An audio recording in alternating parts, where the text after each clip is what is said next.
One of the things that the Greeks were renowned for was their use of logic.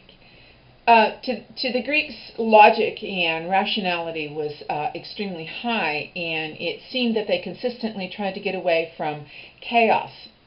Now, I talked about when Prometheus brought fire to humans, that it was not only the act of bringing them fire and that they could stay warm during the winter, but also the fact that it was enlightenment. When we had light, a source of light, it meant that we didn't have to go to bed when it got dark, and it gave us other aspects of being able to further ourselves. And therefore, we equate enlightenment with education and logic and reason. Now, within the Greek pantheon and Greek myth, then you have these divisions between the male gods and the female goddesses. And this really crystallized in the form of Apollo. Now, Apollo was young. He was not so logical. As a matter of fact, he kind of got into trouble a couple of times. The biggest time he got into trouble was when he tried to join into a conspiracy against his father Zeus. And Zeus punished him by making him do hard labor for a period of time. And after that, he tended to settle down. He was quite the carouser when he was younger, though. And even in the myth of Daphne, he pursued her. And really what he was attempting to do was to rape her.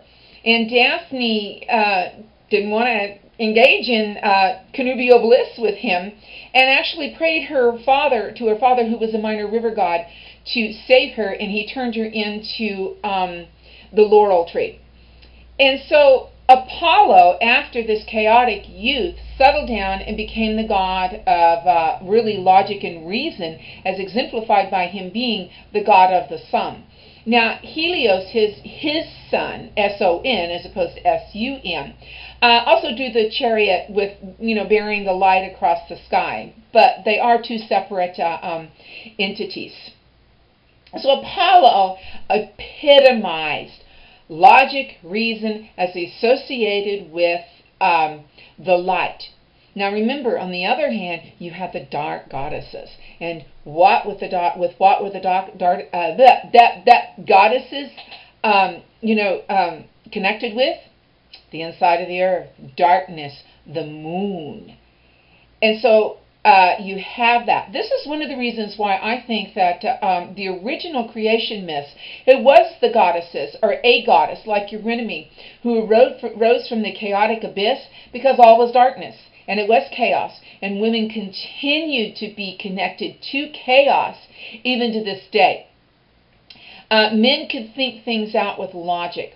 Women were more intuitive and relied upon their emotions.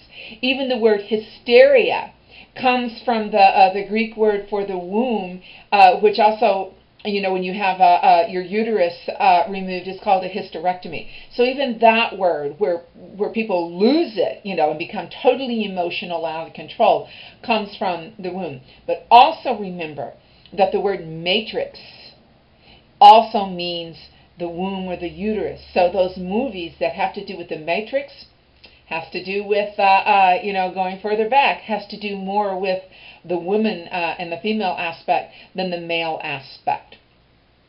But within these divisions between the male gods and the female goddesses, you have exceptions. There's always caveats to just about anything that you read or see in myth. And some of those exceptions or caveats are really quite large. One reason is because you see female goddesses who are very logical. Athena is the goddess of wisdom. But that is deceptive, because Athena has no mother. She is the product of a male mother.